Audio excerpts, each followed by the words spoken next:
ഒരു നേതാവ് ഡൽഹിയിൽ നിന്ന് തെരഞ്ഞെടുപ്പിന്റെ സമയത്തെത്തി വീട്ടിൽ പോയിട്ട് കപ്പയ്ക്കും മുളകിനും മുളക് ചമ്മന്തിക്ക് എരിവുണ്ടോ എന്ന് ചോദിക്കുന്നത് എന്നതൊരു PR പരിപാടിയാണ്. ഉറപ്പായിട്ട് വേണം.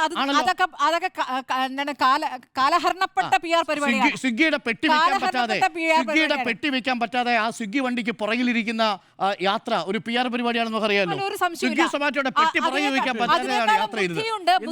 പണച്ചെലവുണ്ട് ഈ പരിപാടി. അവിടെ എവിടെ നോക്കൂ ആ പണച്ചെലവ്. ഇത് എന്തിനു വേണ്ടിയാ ഈ സർവേ? ഈ സർവേയുടെ ഡാറ്റ വന്നിട്ട് വേണ്ടേ? അടുത്ത 5 കൊല്ലം ഞങ്ങൾ വന്നിട്ട് വേണ്ടേ? കാര്യങ്ങൾ പറഞ്ഞു തരൂ.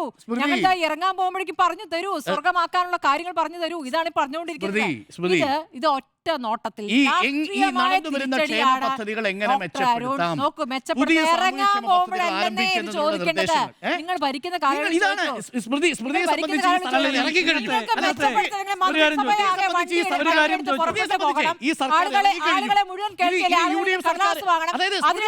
അതിനിടയ്ക്ക് സാധാരണ മനുഷ്യർ കടലാസ് കൊണ്ടുവന്നു കഴിഞ്ഞാൽ മുഖം തിരിച്ചു പോകുന്നത് നമ്മൾ കാണുന്നുണ്ട്. എന്താ പറഞ്ഞു വരുന്നതെന്ന് അറിയാമോ? ഈ സർക്കാർ ഇറങ്ങിക്കഴിഞ്ഞു. അടുത്ത UDF സർക്കാരിന് വേണ്ടി നിങ്ങളുടെ സർവേ ആവശ്യമില്ലെന്ന്.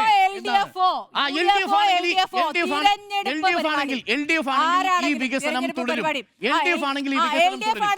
തുടരാനുള്ള പരിപാടികൾ ചോദിക്കാനുള്ള പരിപാടിയല്ല ഇത്. അതെന്താ ഈ സർക്കാരിന്റെ സമയത്തല്ല ഇറങ്ങുന്ന സമയത്തല്ല ചോദിക്കണ്ടേ? ഇറങ്ങുന്ന സമയത്താണോ 2025 ഒക്ടോബറിൽ തുടങ്ങിയത്? എനിക്ക് സമയം നിർത്താം. അല്ല, അതാണ് എനിക്ക് മനസ്സിലാവാതെ ചോദ്യങ്ങളിൽ എവിടെയാണ് ഒരു പാർട്ടിക്ക് വേണ്ടിയിട്ടുള്ള ചോദ്യം?